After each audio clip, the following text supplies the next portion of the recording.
The spirit of 1.8 million West Virginians wills you to victory. Other places have pro teams, but in this state, the Mountaineers are a way of life. When I competed and wore that number, I competed for the state and for the people, not just for the university. Now, let's roll out the carpet and bring on the Mountaineers. Pittsnuggle spree. Yes! Alexander. Robinson comes back. It's a dunk right at his feet. Send it in, Joe. Butler into the lane, into traffic. It goes again. West Virginia has won its first Big East championship. So long, Big Blue. Hello, Golden Blue. The West Virginia Mountaineers are going to the Final Four.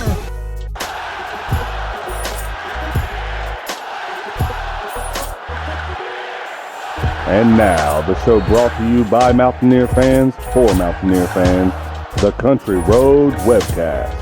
What's going on, Mountaineer Nation? Welcome into episode 8 of the 2022-2023 version of the CRW Hoops podcast. As we continue to try and cover the West Virginia men's basketball season, we got the game against the TCU Horned Frogs in the books that we talked about in episode 7. So we're going to review that here, and then of course we will preview Saturday's upcoming game against the Oklahoma Sooners, taking place Saturday night in Morgantown. We'll get into a preview of that one to close out the show. So this episode will probably be a little bit more brief than the ones we've been doing in the past here on the CRW Hoops podcast, with only one game to review and one game to preview.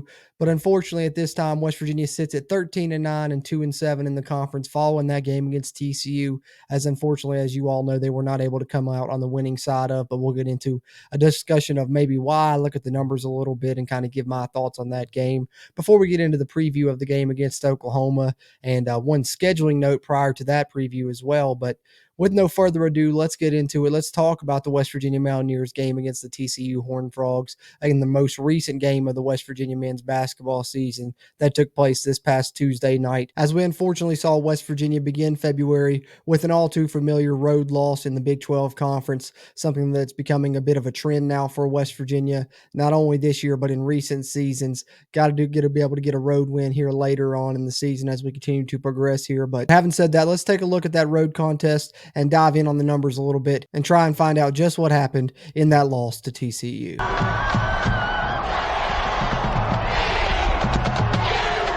All right, so West Virginia went on the road Tuesday night to take on the 15th ranked TCU Horned Frogs in what we knew would be a hard contest, not only because TCU is such a great team, but we knew the revenge factor was probably motivating TCU after they felt like they were really disappointed with their performance against West Virginia the first time these two teams met in Morgantown, and West Virginia was able to secure a win, really dominate on the glass. And I think TCU kind of took that personally. It seemed like, I believe they had this game circled on their calendar coming into this one. Also talked about in our preview, we didn't know the status of Mike Miles. Turns out he didn't end up playing for the TCU Horned Frogs, as well as their center, Eddie Lampkin, only ended up playing about 8 minutes dealing with a high ankle sprain. But however, it didn't really matter. TCU seemed to do whatever they want offensively, if I'm being honest with you guys, in this game. I think West Virginia's defense let them down, especially when it comes to giving lanes to the basket, whether it be straight line drives or just giving backdoor cuts up, things like that. As you can see here, here's something I normally don't do. I got to share this shot chart with you guys because just look right here in the center at all this purple right here, right near the basket. I mean, almost all of TCU shots well over 50%, as you can see, right near the rim. Only looks like, a handful of shots did they even make from outside of the painted area. Just judging by my count here, 1, 2, 3, 4, 5 shots from outside the painted area that TCU made all night, according to this shot chart, it looks like here on ESPN.com. So as you can see, TCU, a big reason they won this game, they just dominated in scoring inside, scoring in the paint. Seemed like every time West Virginia would get close, and this was a game where it was a battle consistently down the stretch all the way to the end. As you can see, TCU outscored West Virginia by 4 in the first half, evenly matched in the second half at 40-40, but it seemed like down the stretch, West Virginia would cut it to 6, and then TCU would get a wide open layup and get it back to 8, or even there was a couple times West Virginia cut it to 4, and you're like, all right, we need to stop, and we got this, and then it's wide open layup for TCU or a shot right around the basket, and that was just the theme all night for West Virginia in this one. So I had to start this off here in this review by showing this shot chart, just because it was almost unfathomable if you didn't watch the game how many shots TCU got at the rim, free layup and dunks at times as well, whatever you want to say there. But if you didn't watch the game, it's almost hard to put into words how easy the shots were TCU was getting and how troublesome the West Virginia defense that they showcased in Fort Worth was. And you got to hope that they turn that around. But it's becoming a bit of a trend for West Virginia. They're ranked near the bottom in the opponent field goal percentage allowed. I think West Virginia is allowing their opponents to score over 50% from the field or close to it, if I'm not mistaken. So, if you're doing that, you're going to need to be scoring a lot. In this game, West Virginia really wasn't, as you'll see as we dive into some of the team numbers here before we look at the individual stats in this game against TCU. But I definitely had to point out TCU scoring in the paint and how much that stuck out to me in this game, and I'm sure a lot of you all throughout Mountaineer Nation as well. Looking at the team stats here in this 76-72 loss, which of course you guys watching on the video version of this episode can see this and follow along with me. Of course, I'll announce it out for you guys on the audio side, but having said that, if you're tuned into the video version, whether it be on the Country Roads Webcast YouTube channel or the WV Sports Now YouTube channel, as you can find us there also, as we are part of the Sports Now family of networks here. But whether you're tuned into it on our YouTube or theirs, whichever video version you are, do us a favor, drop a like on the video. That really helps its performance, which helps future videos performances as well. And if you're a WVU fan, be sure and hit the subscribe button. Plenty of Mountaineer sports content going out, and it helps get more of it out to Mountaineer Nation. But if you're tuned in on the audio side, we definitely appreciate that as well. You can find the audio version on any podcast platform you prefer. If you're on Apple Podcasts, leave us a rating. But if you're listening on Google Podcasts, Spotify, or anywhere else, be sure and share us around with other West Virginia fans. It helps us to grow the Country Roads Webcast community throughout Mountaineer Nation. And now that we got that out of the way, let's dive in on some of these team numbers from this game against TCU. As you can see, field goal percentage, like I said, West Virginia did not do a great job defensively. TCU shooting basically 52% from the field there. West Virginia only shooting 44%. TCU shot 2 of 10 from the three-point line, only 20%, but they're not a three-point shooting team, and they didn't need to shoot threes in this game, as I said earlier, getting so many easy layups and dunks and just points in the paint in general. And for West Virginia's case, as I said, if you're not going to defend the basketball well, you need to be able to score it well. In West Virginia's case in this game, they weren't shooting the ball well, as you see there with the 44% field goal percentage. And in addition to that, the one thing that West Virginia has done well at times throughout this season, especially in the games they've been able to win in the Big 12 conferences, they've shot the three ball well. That wasn't the case in this one. As you see there, 6 of 22, only 27% from the three-point line. So if you're not able to shoot the ball well and you're not able to defend, it's a recipe for disaster. Looking at these numbers, it's really a miracle that West Virginia stayed in this game as long as they did. I think if you're going to point out a positive, that's at least a testament to this team's resolve, I believe, and their resiliency to be able to stay in games and battle. We've seen them do that a few times throughout the season. However, numbers-wise, West Virginia did not shoot the ball well, did not defend well, but they managed to stay in the basketball game and fight till the end. So that's the one positive I guess you could pull out of this if you're looking at it. As well as free throw percentage, West Virginia has done a better job of that in recent games. That continued in this one. Got to the line 19 times, hit 16 of them, 84% clip there. Rebounds dead even this time. That was the one big advantage West Virginia had on TCU in their first meeting. This time, both teams with 32 apiece.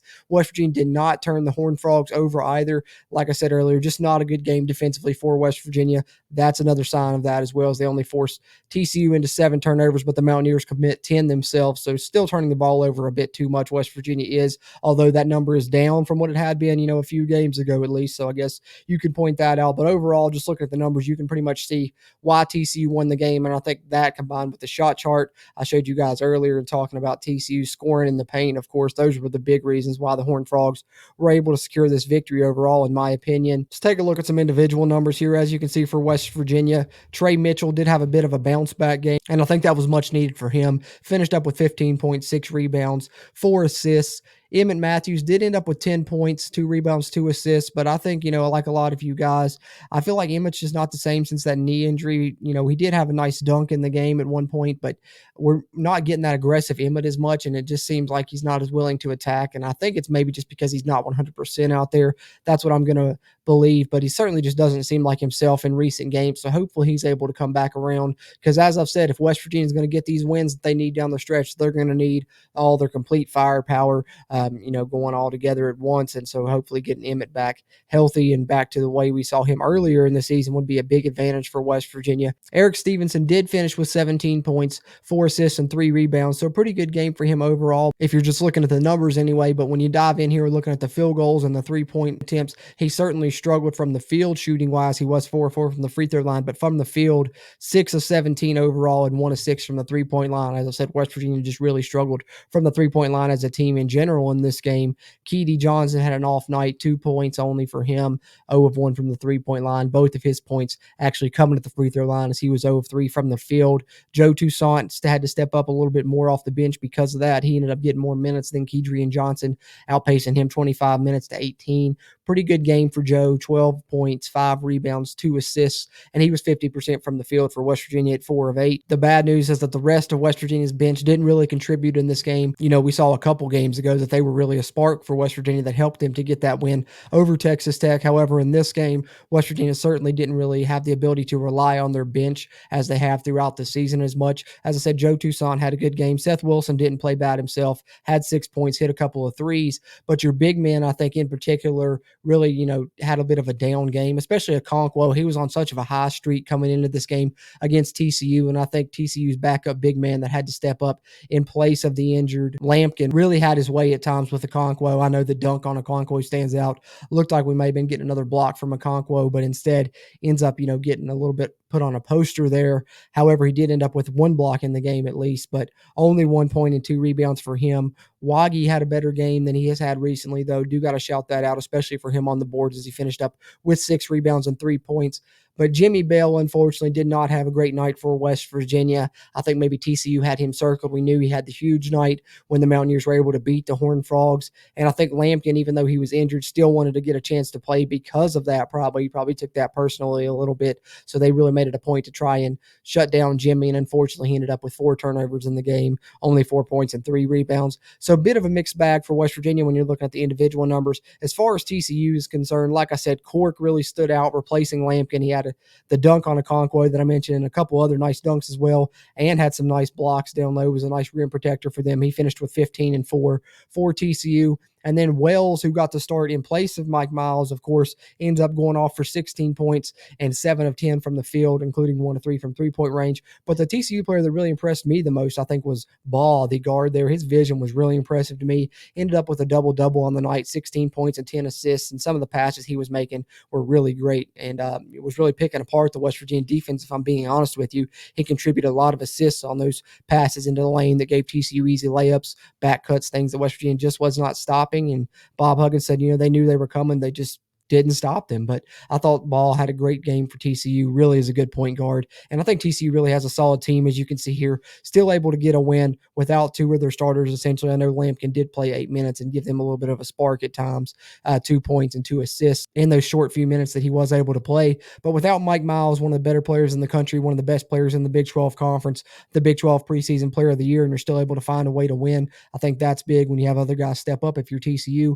And then Coles, of course, for TCU, had a great job off the bench with 17 points and really did some good things. And, he has a bit of a bigger frame. And at times, I think Waggy and Okonkwo were struggling with that, as those are guys that still need to put on weight to be able to play at this level extensively. And I think Coles really exposed that a little bit in this game, as did the TCU big men in general. I thought that was a big difference in the game. And you can tell that looking at the numbers. The TCU big men really did a good job. 15 points for Cork, 17 points for Coles, whereas West Virginia only, had Trey Mitchell stand out big men wise. Other than that, you only got 4 from Jimmy Bell, 3 from Mo Waggy, and 1 from Okonkwo.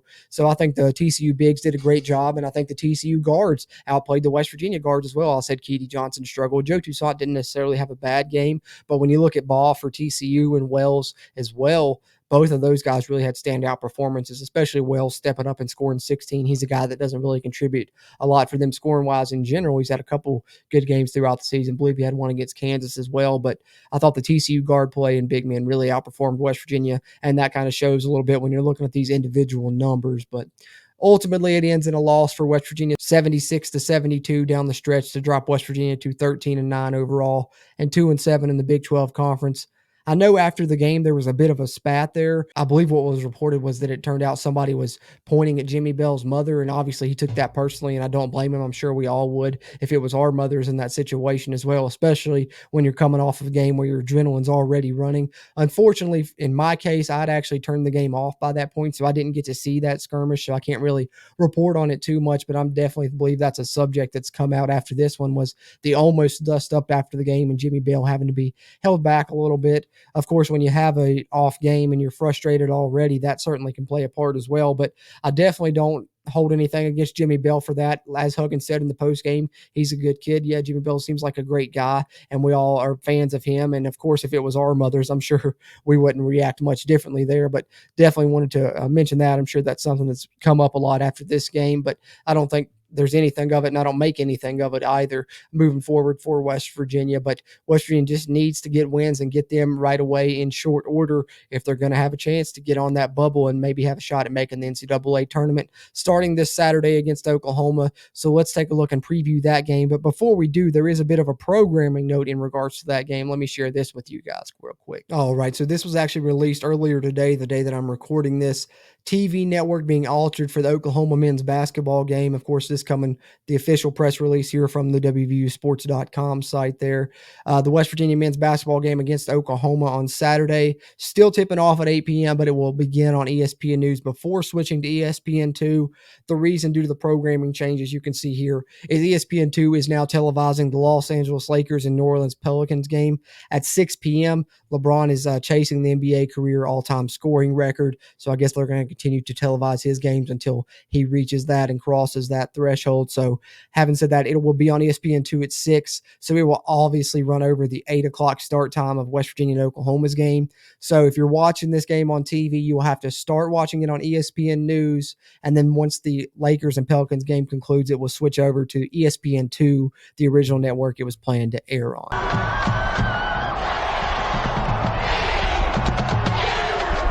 All right, so now we got that little bit of a programming note out of the way in regards to this upcoming West Virginia basketball game. Well, I can say that it will take place Saturday night, February 4th. It's going to be an 8 p.m. tip, of course, played in the Coliseum in Morgantown.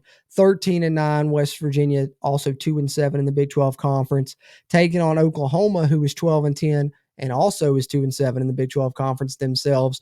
Like I said, it will be televised on ESPN2, of course, probably starting on ESPN News, as I just said there with that programming note. But recent schedules for these two teams, Oklahoma actually in a bit of a slump right now, losing 4 of their last 5. However, their one lone win did come over what was believed to be one of the top teams in the nation and is believed to be a team that can compete for a national championship in college basketball this season, the Alabama Crimson Tide, and they beat them 93-69 actually, but that is their lone win in their last 5 games, whereas West Virginia has won 3 out of their last 5, but as of course we talked about earlier, their most recent game, unfortunately, lost to TCU.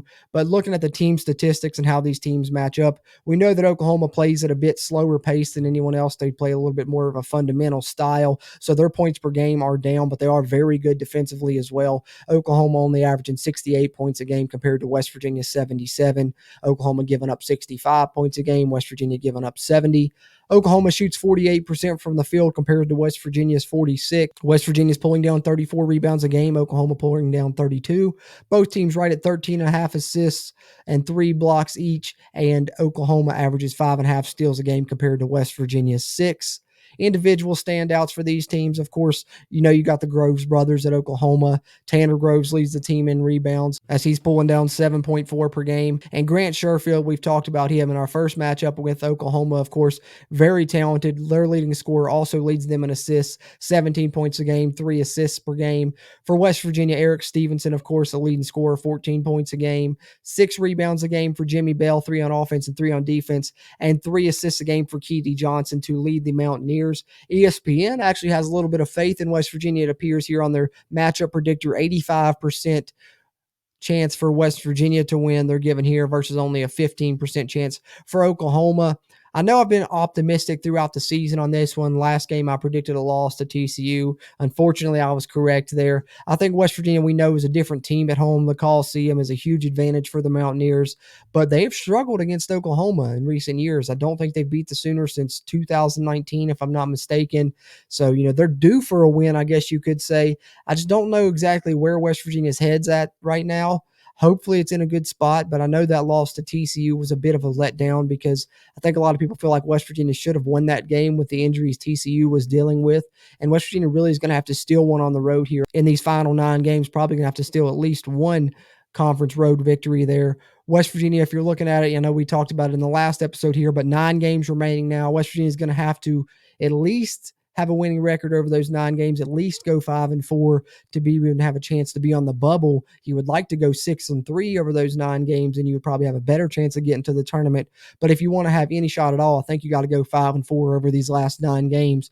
So if you're West Virginia, you pretty much have to win all of your home games left. So I think for me, this is a must win for the Mountaineers, and I hope they know that. But for that reason and the fact that they're due against Oklahoma, I think West Virginia is going to come into this one ready to play. I think the home crowd's going to ignite them. Late tip, so that's always good in your favor there when you're playing in the Coliseum. Hopefully it'll be a great atmosphere. It usually is.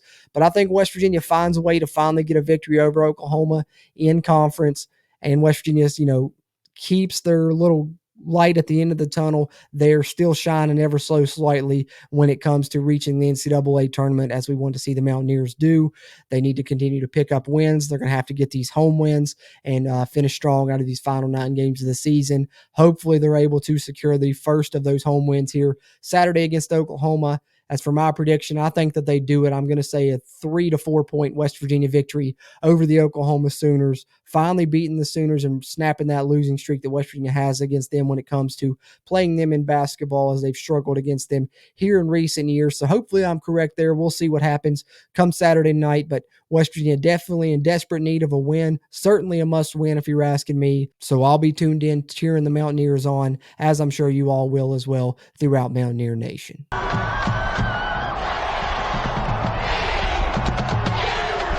All right, so there you have it, Mountaineer Nation. Our review of the game against the TCU Horned Frogs, as well as a bit of a preview of the game against Oklahoma, and my prediction for the game against the Sooners as West Virginia gets set to play their 23rd game of the 2022-2023 West Virginia basketball season. Appreciate you guys tuning in here to episode 8 of the CRW Hoops podcast as we continue to try and cover this West Virginia men's basketball season that currently sees West Virginia sitting at 13-9 overall and 2-7 in Big 12 play heading into this game against the Sooners. But having said that, why don't you guys let me know your predictions for the game against Oklahoma? Be sure and drop those in the comments down below if you're tuned in on the video side. We appreciate the interaction as we continue to try and grow the Country Roads webcast community throughout Mountaineer Nation. But whether you tune in to the video side or the audio side, we appreciate you doing either one of those and continuing to do so as we continue to drop these CRW Hoops podcast episodes as the West Virginia basketball season proceeds. Also wanted to take a second to remind you guys,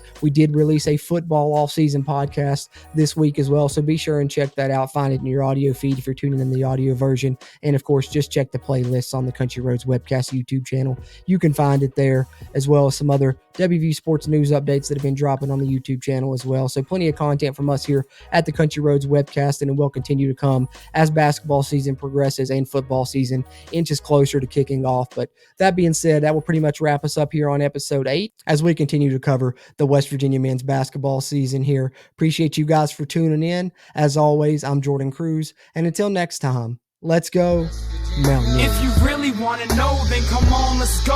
Take a stroll down those